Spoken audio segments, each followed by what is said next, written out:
Andrés Cuervo Larroque, aquí ya está al otro lado de la línea. Andrés, ¿cómo te va? Muy buen día. Roberto Caballero saluda y todo el equipo de Caballero de Día en el Destape. ¿Cómo estás? ¿Qué tal, Roberto? ¿Cómo están?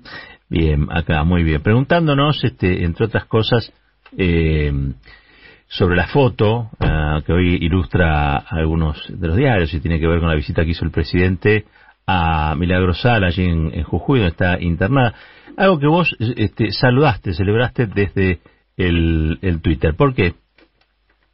Me pareció un muy buen gesto. Creo que la situación que está atravesando Milagro, y que por ahí hay un sector con toda la estigmatización, ¿no? Porque lamentablemente hay un sector de la sociedad que consume información falsa,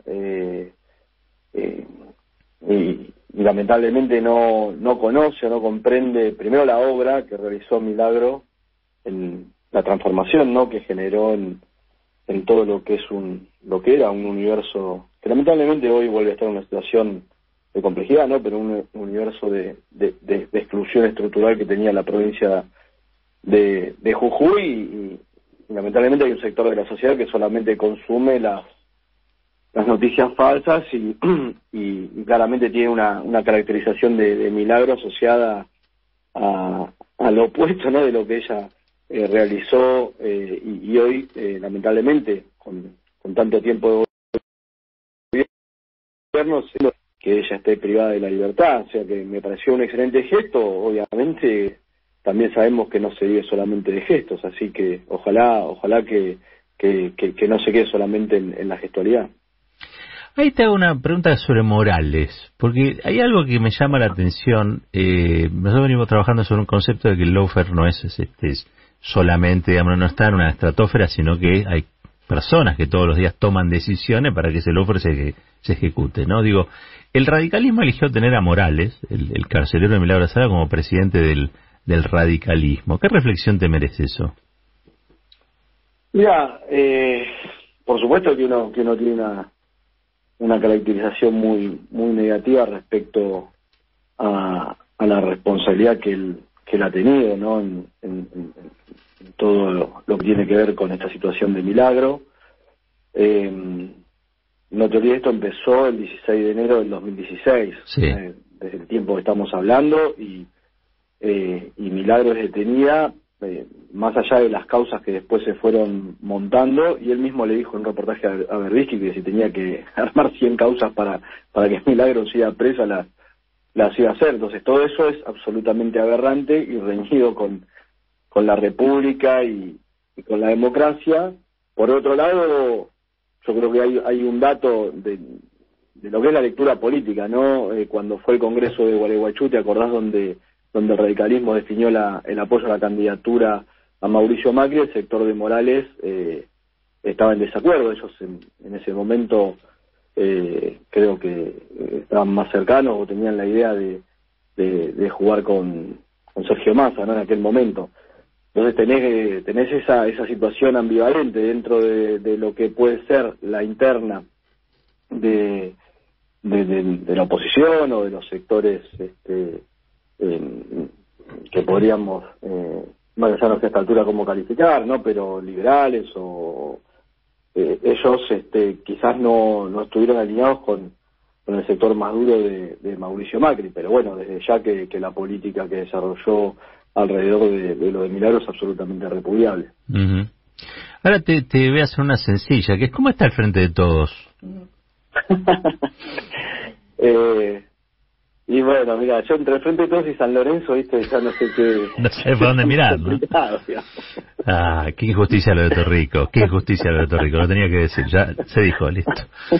No, yo creo que, a ver, no es simple la situación, pero creo que nosotros tenemos que salir de la autoflagelación o de martillarnos los dedos todos los días. Es obvio que ya hemos sido claros, taxativos respecto a lo que pueden ser las críticas. Me parece que también hay que ofrecerle no solo a la militancia, sino a la sociedad en general una perspectiva de esperanza, de expectativa. Yo creo que la única dirigente política hoy que genera eso es Cristina, ¿no? Porque frente a una situación de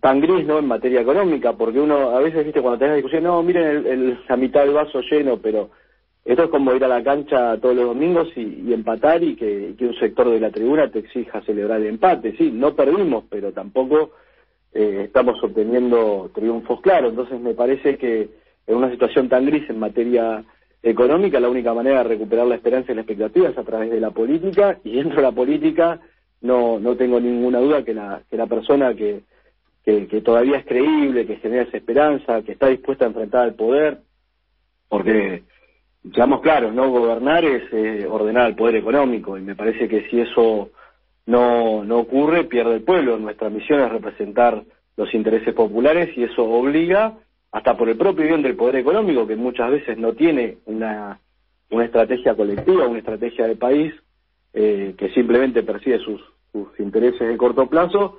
Ese propio poder económico necesita una política fuerte que lo regule y que lo oriente en el marco de una estrategia que permita el desarrollo del país, pero fundamentalmente que garantice la justicia social. Yo creo que nosotros en el 2019 vinimos a eso. En el medio, lógicamente, hubo confusiones. El poder es mañoso, ¿no? Digo, el poder, habitar espacios de poder no es sencillo, es complejo. Hay entornos complicados también que operan para confundir el espíritu original de una fuerza que tenía muy claro o que a priori tenía muy claro lo que tenía que hacer, y después, evidentemente, no sin dificultades en materia de lo que ha sido la pandemia y hoy lo que puede influir la situación internacional a partir de la guerra entre Rusia y Ucrania. Sin minimizar eso, claramente hay un desperfilamiento de los objetivos originales, y hay que recuperar ese camino que se trazó en aquel momento, ¿no? Andrés, ¿cómo andás? Buen día, Nicolás, entonces saluda. ¿Qué tal? ¿Cómo estás? Bien. Cuando decís que Cristina es la única figura que entusiasma, ¿lo decís pensando en las elecciones del año que viene? No, lo digo en términos de que acá la sociedad, el pueblo necesita garantías, ¿no? Quiero decir, la única en su nivel, ¿no? Después, por supuesto, hay muchos compañeros y compañeras dispuestos y que dan su pelea cotidiana, pero me parece que ella encarna un reaseguro respecto a que hay límites que no se traspasan, a que hay definiciones claras en materia de lo que te decía, de cómo caracterizar el vínculo con el poder económico, inclusive la política internacional, es decir, un conjunto de factores que después te definen el marco donde vos te desarrollás, porque si no tenés claro lo estratégico, después, por más buenas intenciones que le pongas en el día a día, quedás atrapado en un corset que te deja muy poco margen de maniobra, inclusive el propio vínculo con el Fondo Monetario Internacional. Yo creo que el peronismo no es muy compatible con el fondo, ¿no? El propio Juan Perón no adhirió en su momento, en 1948, cuando se creó el fondo, y el propio Néstor Kirchner se independizó, autonomizó de aquella situación, porque claramente hay una filosofía económica que no tiene nada que ver con nuestro programa. Es una realidad que existe, pero hay que saber cómo transitar ese vínculo. Entonces me parece que sí, en ese sentido, ella es absolutamente confiable. Y bueno, más allá de cuestiones electorales, me parece que lo que nosotros tenemos que encontrar hoy es las medidas que recuperen la expectativa, que perforen el cerco mediático, que lleguen al conjunto de la sociedad sin que tengamos que explicar mucho, y que eso nos vuelva a poner en cancha por la gente, obviamente, por lo que está pasando en el día a día, pero también, obviamente, porque los procesos políticos hay que revalidarlos, ¿no? Te lo pregunto entonces de otra forma, pero me gusta ahondar un poco más en este concepto. ¿Crees que el modelo de elegir un candidato que no representa o no se identifica cabalmente con las políticas del kirchnerismo, como sucedió en 2019 y también de alguna manera en 2015, es un modelo que se agotó, que no funcionó, y que el año que viene habría que buscar quizás una figura que se parezca más a aquello que el kirchnerismo proclama y que hizo cuando estuvo en el poder? Mira, yo creo que la fase moderada está agotada. No quiere decir eso que nosotros hayamos hecho todo perfecto. Todos somos conscientes de las dificultades que se enfrentan.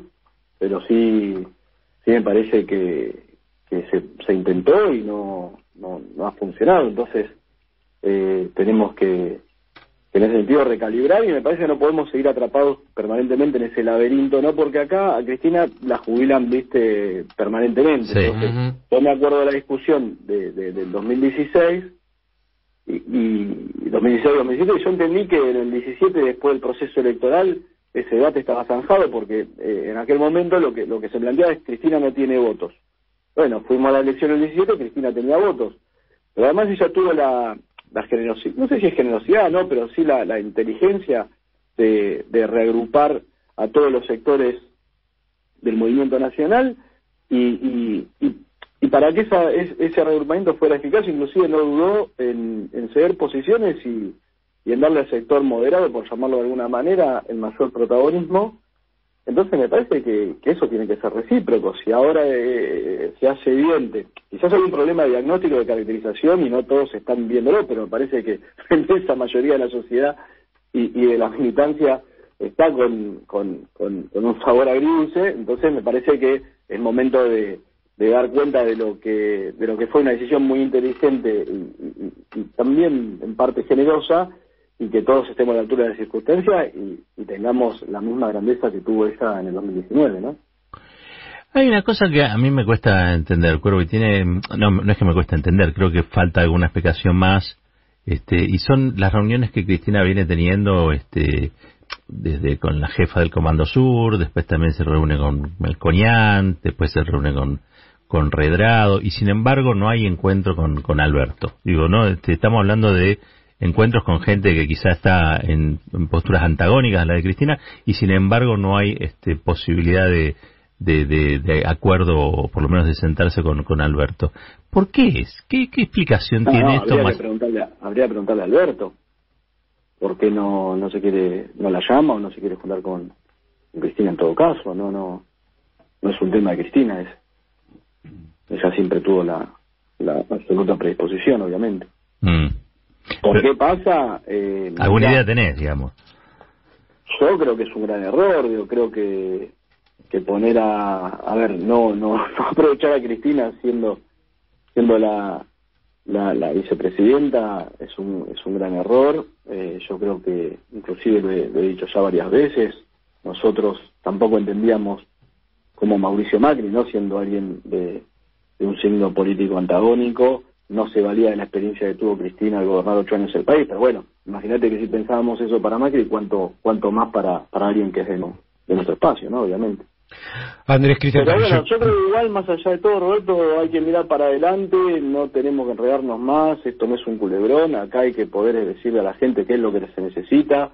Necesitamos que el salario alcance, que se pueda llegar a fin de mes sin apremios, que aquel sector que está en un contexto de mayor vulnerabilidad tenga algún tipo de ingreso. Por eso creo que la inversión social tiene que aumentar. Después discutiremos los formatos, cuál es más eficaz o genera menos polémica, etcétera.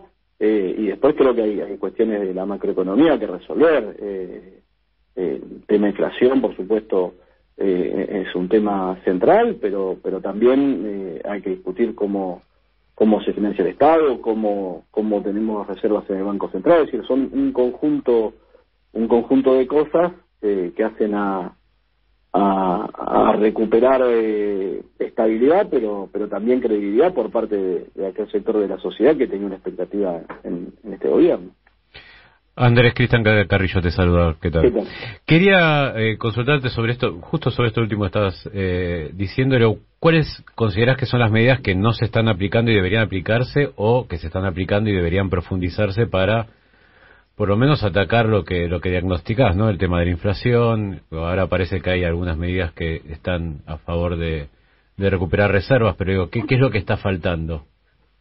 Materia social no la tengo muy claro, obviamente. Por ahí en otros temas quizás no soy experto en la materia y sería prudente, más allá que uno siempre tiene su mirada. En materia social, desde esa yo creo que está faltando una pata de ingreso, porque bueno, ahora está todo el debate del potencial trabajo, lo que es conocido como los planes. donde digamos terminamos en un sofá cama, ¿no? Porque utilizamos una cuasi universal, o pretendimos, digamos, universalizar una política focalizada que tiene que ver con asistir a aquellas personas que están en una situación de informalidad en materia laboral, obviamente que el Estado las pueda acompañar con lo que debe ser una política más generalizada de ingresos. Entonces hoy estamos en un esquema que tiene 1.300.000 beneficiarios, puede ser un poquito más, nunca terminan de estar claros los números, y eso por supuesto es muy grande para hacer un programa de una política focalizada, y es muy corto para hacer una política de ingresos. Yo creo que tuvimos el IFE, que era una excelente política para transitar un momento de emergencia, que eso se podía haber reformulado acorde a lo que era la nueva coyuntura, pero bueno, hace poco el gobierno nacional pagó, digamos, o generó lo que se conoció como un bono, que es el refuerzo de ingresos, entiendo yo que para 7,5 millones de personas, y ahí tenés un camino para por lo menos salir de la urgencia. Después, por supuesto, creo que tienen que haber tenemos que recuperar el poder adquisitivo del salario, y con la paritaria no alcanza. Está claro que en su momento Néstor Kirchner, para resolver aquel desfasaje, recurrió a los aumentos por decreto. Es una alternativa, por ahí el sector privado no va a patalear en ese sentido, pero tenemos que encontrar la manera de que pasar la primer quincena no sea un suplicio para el trabajador formal. Y en ese sentido se pueden inscribir un montón de medidas. No es que haya o que uno tenga una receta mágica, pero sí me parece que hay que abordar un camino, y eso es lo que no termina nunca, por lo menos, de hacer el área económica del gobierno. Entiendo que en cuanto a ingresos, estás a favor entonces de aumentos por decretos en lo que tiene que ver con los formales. ¿Qué opinión tenés y qué viabilidad ves en cuanto a la aplicación de un ingreso universal? No, por eso te decía, yo creo que, de hecho nosotros acompañamos, hicimos una actividad con Juan Grabois en función de su propuesta, y venimos charlando con él, con todo su equipo, justamente para poder reformular. Hay algunas cuestiones, en el espíritu estamos de acuerdo, hay algunas cuestiones de forma que trabajar, que Juan también está, por lo menos en lo que charlamos, está de acuerdo. Nos parece que hay un concepto, es el refuerzo de ingreso que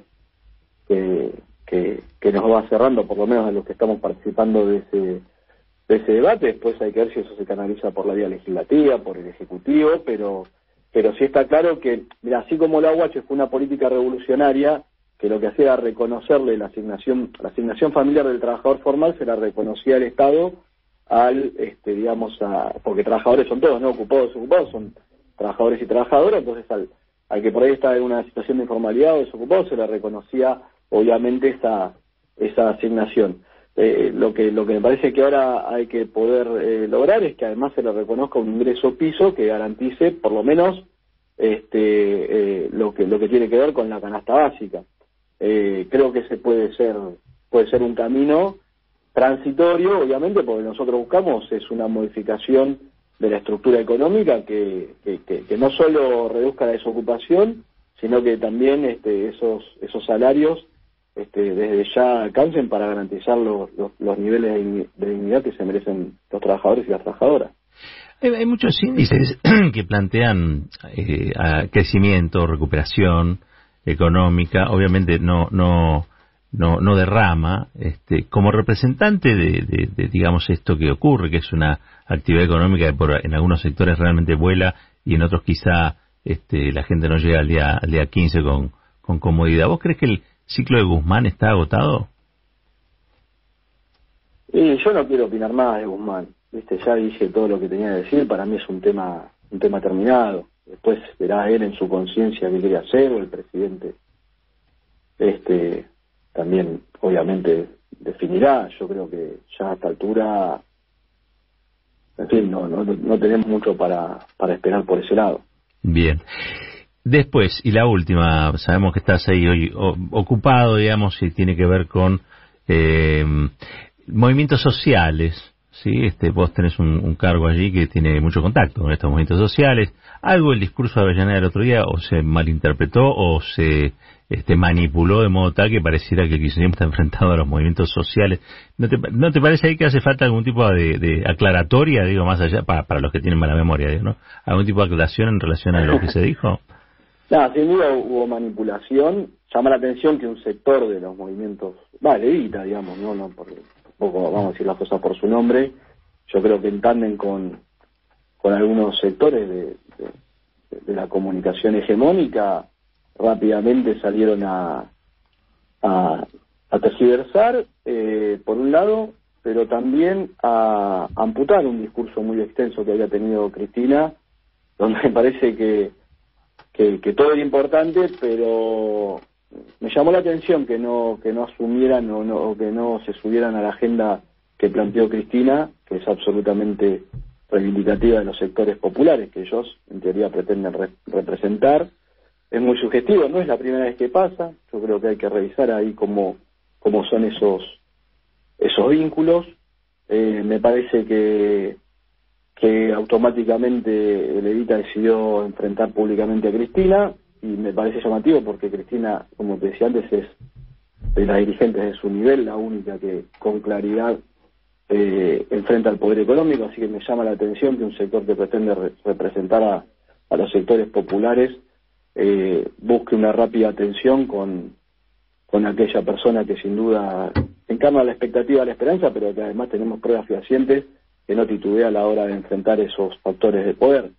Desde ya que además me parece ridículo, primero que la tilden a Cristina de liberal, ¿no? Que no sé si fue el Chino Navarro o alguno que dijo que Cristina era liberal o que no iba a un barrio, me parece verdad una falta. Le dijeron la Bibi Canosa del progresismo, le dijeron. Un desatino absoluto, pero más allá de eso, yo creo que cuando uno mira nuestra historia, decir que tenemos algún tipo de enfrentamiento con las organizaciones. Bueno, yo tengo un subsecretario del movimiento Evita en el ministerio, digamos,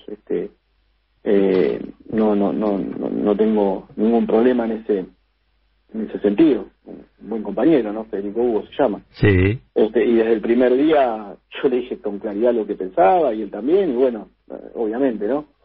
Pero, y en esto yo quiero separar por ahí al grueso de la militancia de lo que puede ser, tanto en el caso de Pérsico, en realidad de Pérsico, porque yo creo que el jefe sin duda es Emilio Pérsico, de lo que puede ser las actitudes o la caracterización que él pueda tener de la realidad de la situación. Después, con mirar nuestra historia, tanto los 12 años de gobierno, como también, digamos, todo lo que fue la política, ¿no?, de apoyo y de protagonismo y de inserción de las organizaciones sociales y de referente de las organizaciones sociales en el Estado. Lo que pasa es que en nuestro gobierno había una clara concepción de que era el Estado y las organizaciones, digamos. Vinimos a romper con una historia de un Estado que negaba a las organizaciones, pero tampoco creemos en esa idea de que las organizaciones deben negar al Estado, porque justamente la concepción política del peronismo, del justicialismo, habla de una comunidad organizada donde el Estado y las organizaciones líderes del pueblo actúan conjuntamente. Entonces me parece, y después, bueno, viendo lo que fue nuestro tránsito durante los 4 años del macrismo, no tuvimos ningún tipo de pacto, cientos sociales que podríamos denominar kirchnerista, la tuvieron que que pasar en la calle, y además sufrieron el ataque de quienes sí habían acordado o habían tenido algún tipo de pacto con Stanley y demás. Entonces, bueno, uno no quiere, de hecho, justamente la gestación del Frente de Todos fue con la idea de dar vuelta a esa página, porque lo piden, no nos lleven de nuevo a esa discusión, porque hemos sido absolutamente indulgentes con esas conductas, en función de que entendemos que la unidad es un valor para construir el futuro. Pero si nos quieren llevar a discutir de nuevo lo del 2016, lo del 2017, si Cristina tiene los votos, no tiene los votos, quién encarna, digamos, la representación del conjunto del pueblo, y demás, bueno, es algo que no queremos hacer, pero si nos quieren llevar a ese terreno, tampoco nos vamos a quedar callados. O sea que si hay paso, va a haber paso. No no sé si son un actor para ir a una paz o no, digo, me parece que su experiencia electoral fue exigua y quedó muy clara.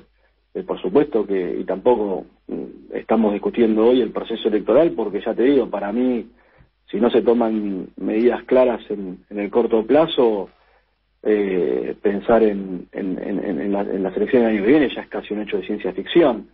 Yo estoy concentrado en eso. Yo quiero que acá se reaccione, que sea una composición clara de lo que es la realidad, de lo que significa Cristina, de lo que significa el peronismo en la actualidad, y a partir de eso, bueno, no solo Cristina, no, los gobernadores que se están expresando, en el caso de la provincia de Buenos Aires, por supuesto, los intendentes, el movimiento obrero, todos los movimientos sociales, no solamente, digamos, ese esquema cartelizado que en su momento se generó y que excluyó a, te puedo decir, más de 20 organizaciones que la pelearon en la calle durante los años del macrismo, y que bueno, y que por ser kirchnerista y no aceptar el pacto con Stanley fueron combatidas durante el macrismo, y lamentablemente también en esta gestión en desarrollo social, por lo menos en la parte que le toca a Emilio Pérsico. Se lo he dicho a Emilio desde el primer día, así que hubiera querido esto se resuelva de otra manera, pero bueno, él eligió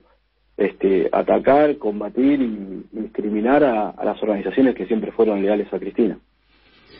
Cuervo, gracias por estos minutitos en la mañana del Destape. Abrazo grande. Gracias a ustedes. Abrazo grande. Era el Cuervo Andrés Larroque, ministro de Desarrollo de la Comunidad en la provincia de Buenos Aires.